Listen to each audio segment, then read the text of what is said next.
Hi guys, so today we'll be learning how to make the milky filling for our So for donuts. those of us that don't have blenders, we can actually use a bowl and a whisk to mix up everything that we'll be adding into this blender now. We'll be adding half cup of condensed milk, 1 cup of powdered milk, half cup of cold water. Now time for the fun part. We blend them together. For those that won't be using a blender, you can also use your bowl and your whisk, like I said, to mix them well till it's completely mixed together. Then I'll be adding my vanilla flavor or any flavor of your choice. Now for we that don't have piping bags, we'll be using a Ziploc bag, although in a much smaller size. But let me make use of what I have. Let's wrap this on a cup to make pouring of our mixture into the bag much easier.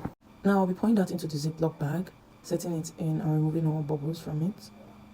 Now it's time to fill in our donuts with our milky flavor. So now as we're going to fill it, we're going to notice that it will be going down. That's because it's filling the spaces that we open up on the donuts. So we're going to leave that after filling at the first round. We're going to leave it to settle in. Then we're going to go in again with our milky filling. Now we've come to the end of today's video.